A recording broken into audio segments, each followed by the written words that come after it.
This is Leigh De Armas again, and I'm so excited for today because as we have been giving you some digital marketing tips over on our page at Brand Speak Asia, on Facebook, on YouTube, and Instagram, we don't just want to give you tips and insights based on our own experiences with corporate clients. We really want to bring in some people who have made some real success over when they began to use social media. So right here today, I'm very excited to bring in a good friend of mine, but not only that, he's also the author of 5 best-selling books. Yeah. So later I'll show you at the end of the show what those books are. And his passion really is to see Filipinos financially free. So, probably we can talk a bit more about that so you would know why he's so passionate about that. But without further ado, let me bring in Mr. Marvin Germo. Hello, Leigh. Thanks for having me. It's nice to be in your YouTube show or whatever platform this will be on. Thanks so much, Marbs. How are you doing today? Good. I haven't left the house for the past. Today we just go out for 6 times over the past 7 weeks. But it's okay, naman. Since I've structured everything that I could do, that it will work online. So it really hasn't, I guess, affected me as much because even trading stocks you can do online. So and the market has been open for the past 6 weeks. So there's not much disruption as probably just buying food. It's relatively harder, but everything else is good. So I'm well. Right. Well, for some of those who don't know yet, but probably you know this, Marvin is actually a world-renowned speaker. Yeah. World-renowned speaker. He's also, again, I mentioned, he's an author of 5 best-selling books. And he travels the world because he has this passion to really speak not just to the Filipinos, but to the communities abroad about financial freedom. So Marvin, probably can talk a little bit more on what it is that you zero in when it comes to your topics abroad before we delve into digital marketing. It's mostly I invest in a lot of things, but among all of them, I just love stocks the most. It's not one of the first investments that I went into, but it's one of the things that I love the most, and it's something that I guess I was able to build my skill around as well.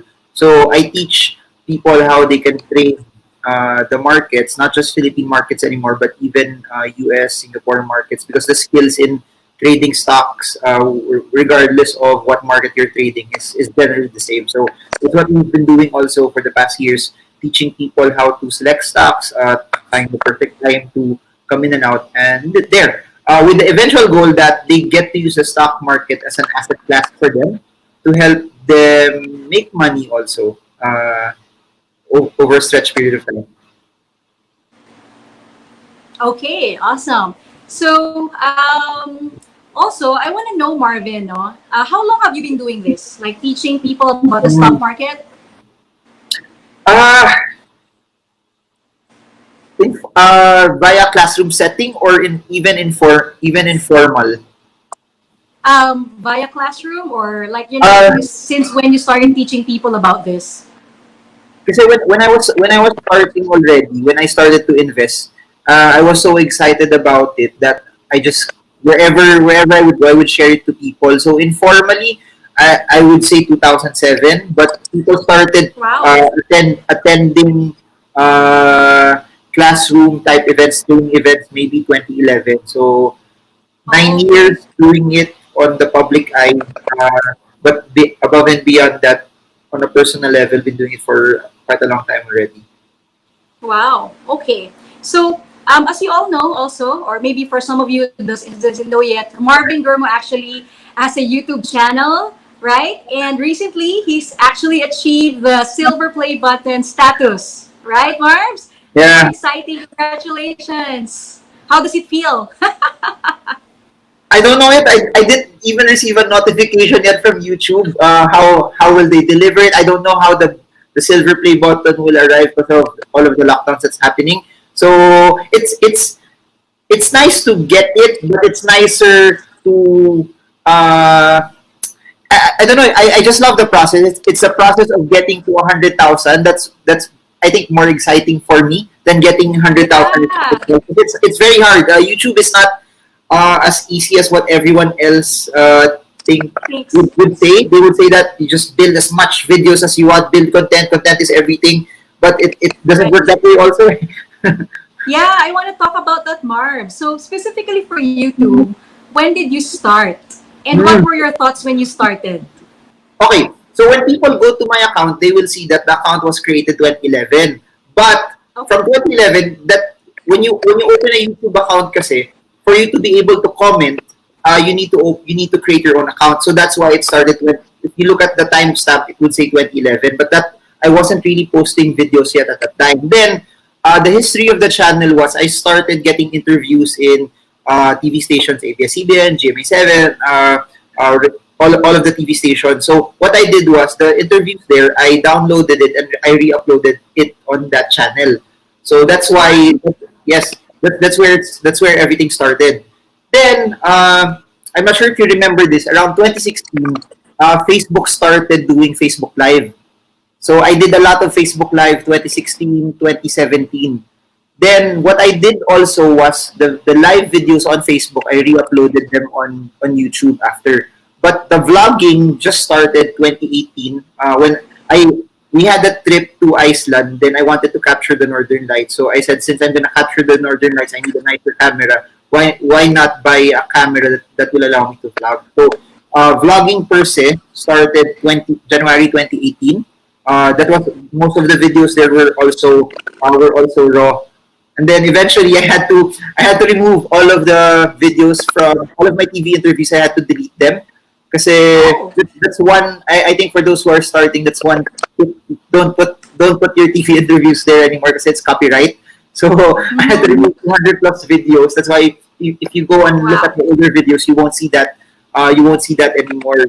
So that's where it started. So 2018 was the real, I guess, vlogging type format already. Wow. Okay. That's so amazing, no? Like you really started doing it broadcast, but then you shifted it towards digital, the use of digital from traditional media to digital. That's very interesting. I want to know, Marbs, when you started, basically, did you do everything yourself, like filming, editing, caption, Mhm. content planning? Okay, I'll answer all of that. Here's what's interesting. Until now, there's still no content plan. Wow. There's really nothing. Most of the videos are mostly raw. It's mostly whenever I feel like saying something, I just grab a camera and put it and say it right there. Even when I interview, 90% of the people that I interview, there's no script, but there are some that ask the questions beforehand. Those are the exceptions lang. But most of the time, everything is there's no script, everything is raw, everything is based on the moment also. Then editing, it's something that right now I have editors, but I still also edit. Editing started gradually lang. Kasi before, if you watch my older videos, 2018 when I started to do it, what I would do was, cameras here. So, I didn't know how to edit. I'd say everything, 10-minute video straight, no cuts, because I didn't want to edit. But the problem was, at the 3-minute mark, if I would say something wrong, I would have to stop, then do it all over again. So I said to myself, I think I have to learn how to edit so that I don't repeat everything. I just cut, stop, and then do it. So I started to learn to edit, how to cut, stop, how to, then eventually, I said, sayang naman, I'll put a logo in. Then sabi ko, what about if I talk about Jollibee? Why not put the logo or the charts? Then I started to learn how to overlay it. Then I started to learn how to put music. Then that's where it started. Then people, I started getting a lot of messages from companies. Can you go here? Can you video this? Eh, naisip ko, pangit naman kung walang edit doon. So, I started to learn how to do it better. Then eventually, when it became too much, I started to somehow outsource the editing na rin. So, if you watch the Yeah. videos, the ones na medyo polished, editor yon. The ones that are edited na not so polished, ako yun. So, something like that. Okay, noted. That's awesome, no? Like, who would imagine that? You being trainer, lecturer, author, all of a sudden you have a new skill, video editing. Mm. Because I guess it's really a medium, broadcasting over digital is really something that is very important. Now you can actually document everything, even your thoughts, no, in a blink of a second. I want to ask Marvin, why did you choose YouTube as a platform? Because there's many platforms there, and you can concentrate on them. But you specifically, I know that you're big on YouTube. Why did you choose that? I'm focusing on YouTube just now, but if you look at the history of my social media platforms, I started really doing a lot of Facebook first. Even until now, naman, my Facebook following is still bigger than YouTube, but the growth of YouTube is faster. That I think over the next months it will overtake Facebook already. But I started with Facebook. Then at some point, I think 2015, Twitter became bigger. I tried to do Twitter, then reverted back to Facebook, and then then 2018, that's when I decided, sige, since I'm gonna do video, I'll focus more on YouTube because 2018, Facebook Watch wasn't as big at that time. Then number Right. two, if you would do Facebook videos like Mass Daily, the videos that would work on Facebook were 1 minute videos, and my videos were longer. My videos Right. normally is not before. My videos were around 7 to 8 minute, 8 minute videos. Now my videos are 10 to around 40 minutes in terms of length because that's what the subscribers naman want also. So that's one.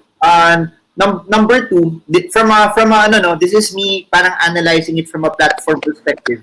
If I would do Sure. Facebook, there's a lot of competition. Why? Because there's a lot of people posting short text. There's a lot of people posting pictures. There's a lot of people posting long form paragraphs there. Then there's a lot of people posting videos. If you go to YouTube, you're only competing against people doing videos. That's the second reason. Then third reason, maybe because YouTube is intentional, meaning if I want to watch someone in YouTube, people search for that person. I want to learn about stocks, I'll search stock market, then I pop out. Or I want to really watch Marvin, I type Marvin. In Facebook kasi, the only time people watch you is when you pop up in their feed or in their wall. If you don't Yeah. pop up, you're not watched. Eh. And looking at it, this is my nature also. I said YouTube is hard. So Yeah, you mentioned that. Why is it? the reason why I also wanted to do YouTube because it's hard. So my mentality is if it's hard, not everyone will do it. So if not everyone will do it, it will be easier for me to be able to go the extra mile also. Right. That's what I like it. I like doing things that no one else wants to do so that later on when you pull away, the distance that you will have might be bigger. And uh, even right now, there's a lot of people trying to get into YouTube also. But I see it as a ano eh, yung they call it in stocks, they call it a moat. A moat is like in Game of Thrones, there's like water surrounding your castle, there's alligators. Yeah. So the earlier you are into it, your moat is bigger. It becomes harder for the new entrants also to take whatever niche you have in YouTube. Right. But at the end of it, regardless if it was Facebook, kasi I'm in all platforms naman, Instagram, LinkedIn. It's about communicating everything. I just wanted to focus on one channel, and since it's purely videos, I think YouTube was better. Kasi LinkedIn you can post more than 10 minutes. Instagram you can post something very very long. So I think it's also Yeah. based on the format of the videos. Awesome. That's so interesting.